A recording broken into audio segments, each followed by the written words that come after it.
So this is Poetry 101, the basics. Welcome to my class. This is a few-minute video on the basics of poetry.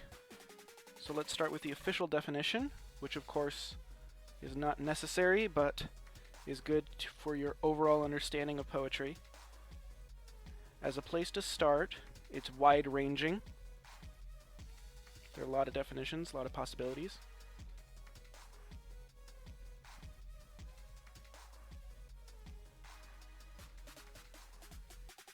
So it could be an expression of feelings and ideas.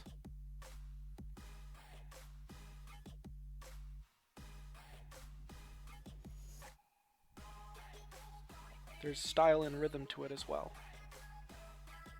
But nope. It's really defined by you. There are three types of poems. There's lyric,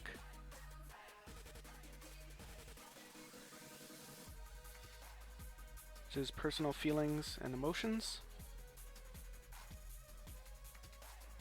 There's narrative poems, which is telling a story. And there are descriptive poems, which explains essentially something or the environment. It's a description of it.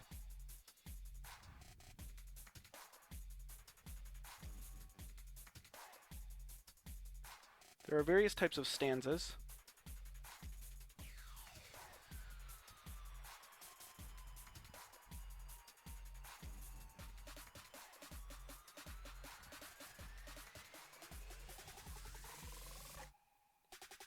A stanza is a group of lines that form a poem. That's the basic definition of it. Again, there are many different possible definitions for things relating to poetry. An example would be a couplet.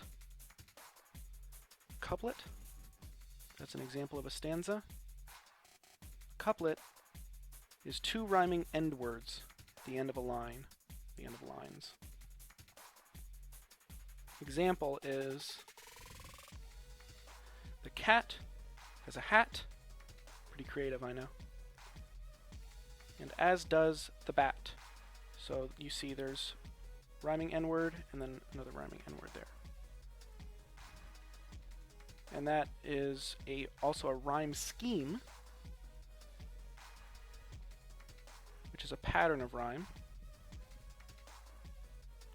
the ends of the lines in your poem.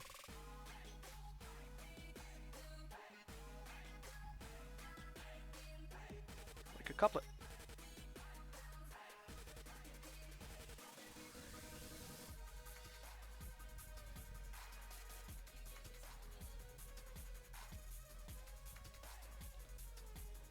There are literary devices that you can use in your poem to enhance the poem. They're not necessary. There are many of them, however.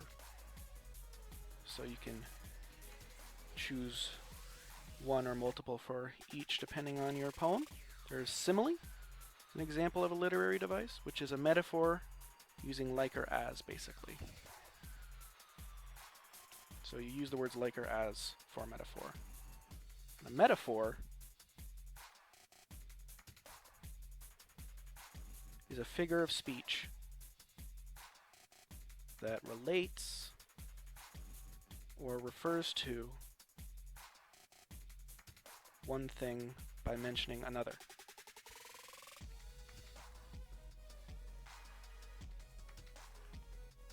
An example of a simile is I am like the sun. A metaphor example is I am the sun. You do not use like or as in that, therefore it's a metaphor. I hope you enjoyed my first lesson. Please let me know what you think of this course.